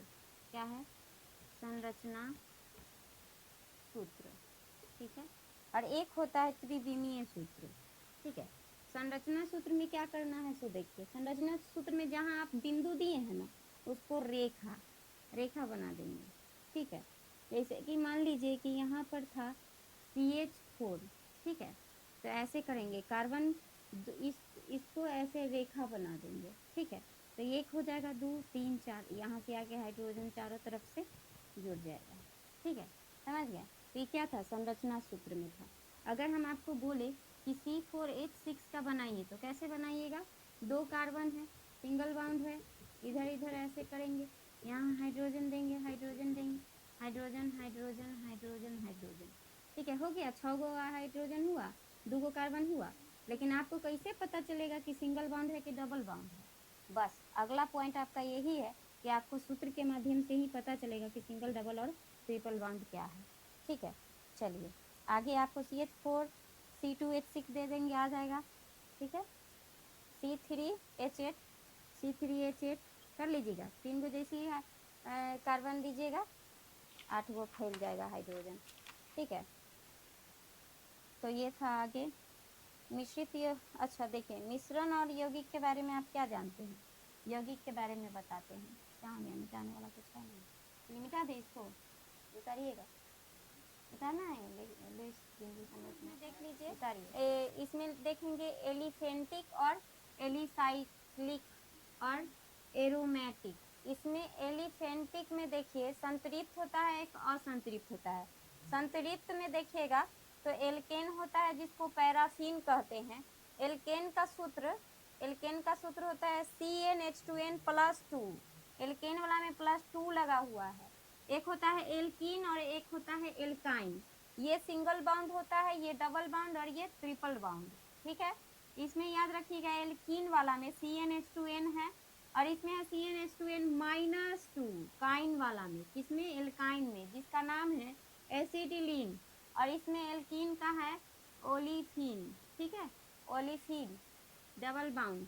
अब इसमें क्या है, नाम लिखने के लिए आपको बोलेगा, तो आपको कार्बन के लिए कार्बन 1, उसके बाद थोड़ा सा याद रखिएगा कि एल्केन, एल्कीन, एल्काइन और एलिकल।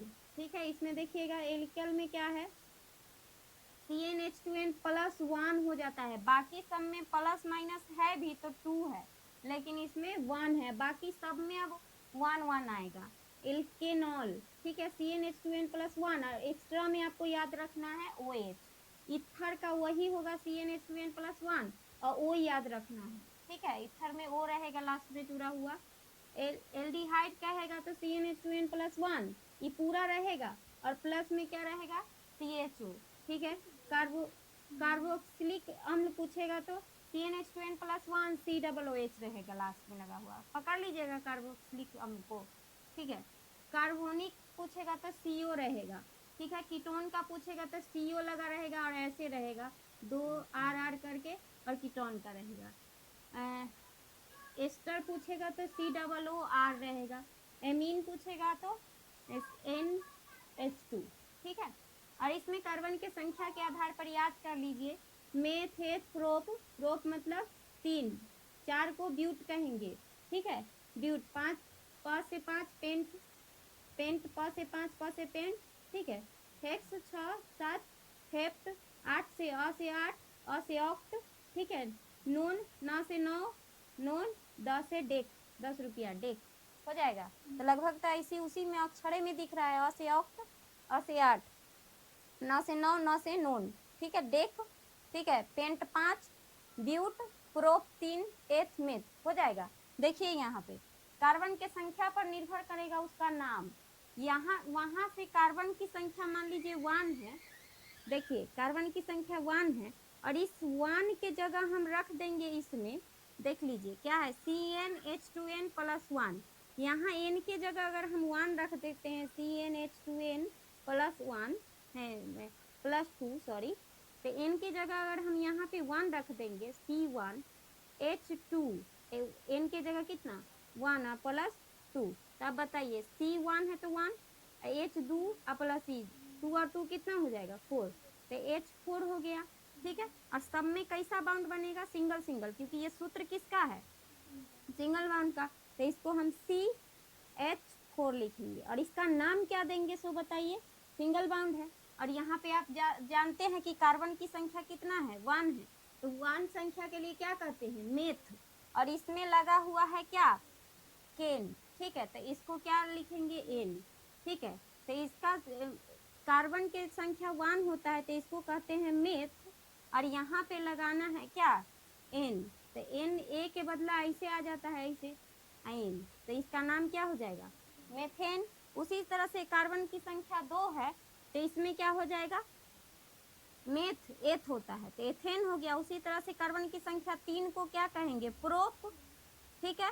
एन क्यों, क्योंकि ये सूत्र पर बैठ रहा है, तो प्रोपेन, ठीक है। उसके बाद C4, आगे बताइए क्या आ जाएगा, CnH2n प्लस 2, तो दुगना कीजिए प्लस 2 कर दीजिए तो कितना आ जाएगा, 10 आ जाएगा, 4 दूनी 8, 2 10। अगला C5 रहेगा तो कितना आ जाएगा, अगला H पर कितना आ जाएगा, 5 दूनी 10 आ 2 12, 6 पर कितना आ जाएगा, 6 दूनी 12 2 14, ठीक है। लेकिन नाम सबका C4, 4 के चलते क्या लिखते हैं, ब्यूट लिखते हैं, देख लीजिए ब्यूट, ठीक है। तो ब्यूटेन हो जाएगा, ब्यूटेन, ठीक है। इन लगाना है, इन लगाना है, ठीक है, सिंगल बाउंड है। अच्छा, इसको अगर संरचना के रूप में बदलने के लिए बोलेगा CH4 को, तो सिंगल सिंगल बाउंड है ना, कार्बन का 4 सिंगल सिंगल बाउंड देंगे, ठीक है। सिंगल बाउंड दिए, हाइड्रोजन को देखिए CH4 लिख सकते हैं। अगर मान लीजिए कि बोलता C4H6, तो 6 कैसे, देखिए अगर C4 सॉरी 4 दूनी 8 है 2 10 हो जाएगा, तो 4 गो कार्बन देंगे संरचना में। C4H10 के लिए क्या करेंगे, 1 2 3 4, 4 को दे दिए, समय सिंगल बाउंड। क्यों सिंगल बाउंड दिए, क्योंकि ये सूत्र किस पर बैठ रहा है, CnH2n प्लस 2 पर बैठ रहा है, ठीक है। इसलिए हाइड्रोजन हाइड्रोजन हाइड्रोजन लिखेंगे, कै गो हो जाएगा, 10 गो हो जाएगा, ठीक है। देखिए यहाँ हाइड्रोजन हाइड्रोजन हाइड्रोजन हाइड्रोजन कै गो हो जाएगा, देख लीजिए 10 गो पूरा आएगा, ठीक है, 10 गो पूरा आ जाएगा। तो इस तरीके से आपको पूरे संरचना भी बना लेना है, ठीक है। तो आपको संरचना बनाने में दिक्कत है, नाम लिखने में दिक्कत होगा। देखिए मान लीजिए कि हम कार्बन की संख्या 5 बोले, तो यहाँ इस फार्मूला पर बैठाइएगा तो कितना होगा, 5 दूनी 10 2 12, 12 को होगा ना। इसका आपको नाम लिखने के लिए बोला, तो आप C5 के बदला क्या लिखते हैं, पेंट, प से 5 प से पेंट, पेंट लिखते हैं ना। और यहाँ पर क्या है, इस फार्मूला पर ही बैठा हुआ है, सिंगल बाउंड है, इसके लिए एन लगाते हैं, तो क्या लिखेंगे, पेंटेन, ठीक है। इसका नाम क्या है, पेंटेन। और इसको संरचना कहेगा, संरचना सूत्र क्या होगा, तो 5 गो C देंगे, ठीक है। और अपने आप सब पर सिंगल सिंगल बाउंड देते चल जाइए, क्योंकि ये सूत्र किस पर बैठा हुआ है, सिंगल सिंगल बाउंड के लिए आपको हमेशा याद रखना पड़ेगा ये सूत्र, तभी आपको पता लगेगा कि सिंगल बाउंड है कि डबल बाउंड है। अब यहाँ पर अगर हम बात करेंगे एल्कीन का, तो एल्कीन में याद रखना है। फिर वही कार्बन की संख्या के आधार पर इसका नाम भी होगा। कार्बन की संख्या अगर 2 है तो एथ बोलेंगे। इसमें याद रखिएगा कीन के लिए बड़ी ई और न, बड़ी ई और न लास्ट में, ठीक है। तो मान लीजिए कि कार्बन की संख्या 2 है, तो कार्बन की संख्या 2 के लिए एथ बोलते हैं, एथ। और यहाँ पर क्या है, इन, इन के लिए बड़ी ई के लिए ऐसा और न, तो क्या इसका नाम हो जाएगा एथीन। अगर मान लीजिए कि कार्बन की संख्या 4 होता तो क्या 4 के लिए अब इस सूत्र पर बैठाइए, दुगना चाहिए। यहाँ कार्बन की जगह 4 रखे तो 4 दूनी 8, तो हाइड्रोजन की जगह कितना 8, और इसका नाम की क्या, और बाउंड कैसा डबल बनेगा, ठीक है। तो याद रखिएगा इसका नाम क्या हो जाएगा, 4 के लिए क्या कहते हैं ब्यूट, ब्यूट। आई क्या है इन, तो क्या नाम हो जाएगा इसका ब्यूटीन, ठीक है। और ये सूत्र कौन सा है CnH2n, ये देखिए ही कि आपको पता चल जाएगा। देखिए 4 दूनी 8, तो n गुने 2, दुगना किया हुआ है। तो इसमें कैसा बॉन्ड होता है डबल बॉन्ड। अगर संरचना बनाने के लिए बोलेगा तो आपको क्या करना है, कार्बन कार्बन के बीच क्या करेंगे डबल बॉन्ड बना देंगे। अब बाकी जो बचा वो लिख दीजिए, ठीक है। क्या गो कार्बन है, 4 गो है, सॉरी अभी यहाँ पर थोड़ा सा सोचना पड़ेगा। कार्बन कार्बन कार्बन 4 गो है ना, चलिए देखिए 8 गो पुराना है, 1 2 3 4 5 6 7 8 9, 9 गो हो गया। तो इसमें से किसी एक में क्या है डबल डबल बनेगा, मान लीजिए डबल डबल यहाँ बना दिए, तो तीन तीन गो, एगो कार्बन के 4 गो होता है। अगर हम इसको ऐसे पुराना पड़ेगा आपको, ठीक है। जैसे देख लीजिए इसको हम 2 दे दिए, 2 4 गो पूरा टोटल होता है ना, तो इधर इधर हाइड्रोजन को एगो इन्हें दे दिए, और इधर क्या गो इधर हाइड्रोजन को दे दिए, और 4 गो टोटल, तो इसको 2 गो दे दिए। अब इसको तो 4 और 4 ऐसे हो गया, 4 गो हो गया, जबकि क्या गो होना चाहिए, देखो 4 गो होना चाहिए, होना चाहिए ना 4 गो। यहाँ इसको 2 गो दे दिए, देखा 2 गो इधर दे दिए, 1 2 3 आई 4, यहाँ हाइड्रोजन दे दिए, ठीक है। इससे ही बंध गया, ठीक है। अब फिर इसका क्या गो है 4 गो है, तो 1 2 3 4, ठीक है। ई मिटा देते हैं, यहाँ हाइड्रोजन से इसको मिला देते हैं। अब इसका ये 2 गो खत्म है, इसके पास क्या गो बचेगा, 1 गो 2 गो 3 गो 4 गो, इधर भी हाइड्रोजन इधर भी हाइड्रोजन, सबका हो गया 4 4 गो। देखिए 1 2 3 4, 1 2 3 4, इसका देखिए इसका 1 2 3 4, दोनों में गिनिएगा 1 2 3 4 हो गया सबका 4 4, 8 गो हाइड्रोजन होना चाहिए, 1 2 3 4 5 6, 6 गो हुआ, कहीं घटा है, क्या गो होना चाहिए 8 गो होना चाहिए, तो कहीं और सोचना पड़ेगा कहाँ से लगाएं, अलग से कहीं से लगाना पड़ेगा, ठीक है। देखिए कार्बन कार्बन कार्बन, ठीक है, यहाँ से कार्बन, ठीक है, ठीक है। देखिए यहाँ बताइए हाइड्रोजन, ठीक है, यहाँ करेंगे तो 1 2 3 4 हाइड्रोजन हो गया, इसको 4 गो हो जाएगा, इसलिए यहाँ से सिंगल ही देना पड़ेगा। देखिए 1 2 3 4 गो हुआ, 1 2 3 4 हो गया, 2 हो गया, 1 2 3 4 5 6, 6 गो हो रहा है, क्यों हो रहा है ऐसा, 3 गो, अच्छा एक बार और कार्बन बच गया है, ठीक है। चलिए कार्बन यहाँ पर जोड़ते हैं, ठीक है। अब हुआ देखिए तो 1 2 3 4 5 6 7 8, चलिए हो गया, ऐसे था, ठीक है। तो इस तरीके से 8 गो संरचना पूरा लेंगे, ठीक है। आपको पता चल जाएगा डबल बाउंड हुआ, इसके थ्रू आपको पता चला डबल बाउंड, उसके बाद ट्रिपल बाउंड, ठीक है।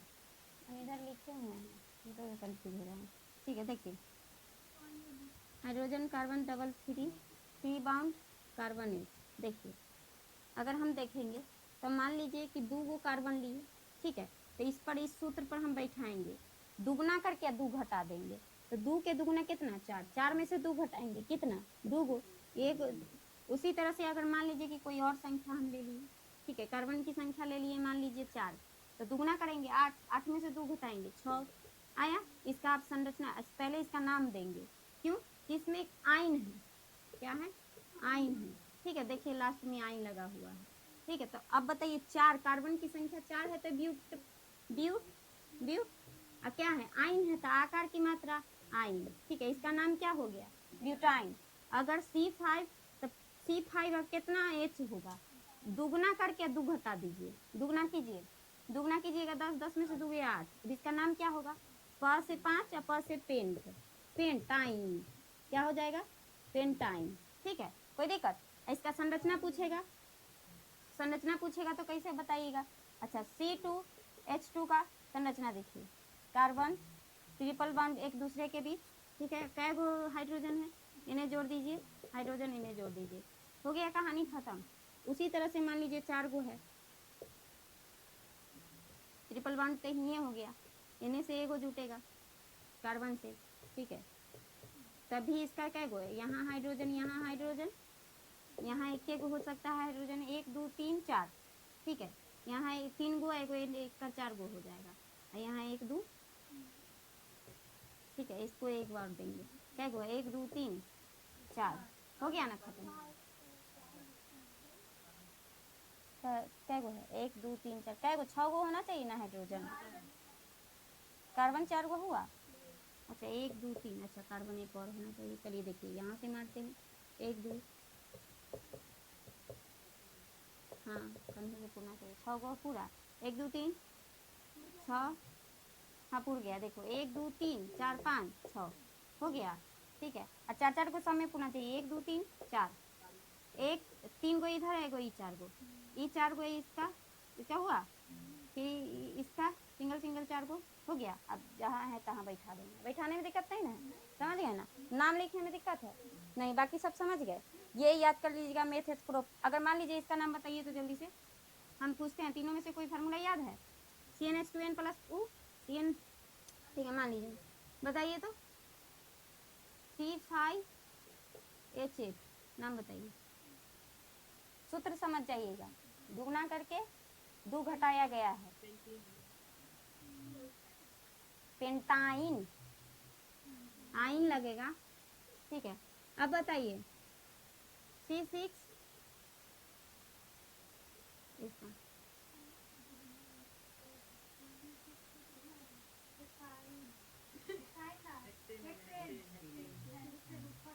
क्या है? ये वाला एन लगा हुआ है, क्यों पता चला? दुगना करके 2 जोड़ा हुआ है, दुगना करके 2 जोड़ेंगे, एन लगाएंगे, और 6 के बदला क्या पढ़ते हैं? हेक्स, तो हेक्सेन हो जाएगा। अच्छा और सोचिए तो, 7,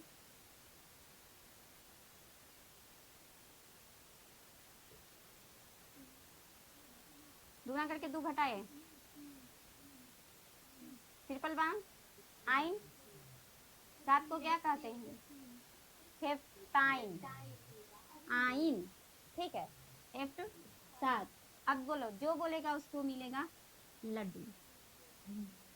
बताइए C4, बताइए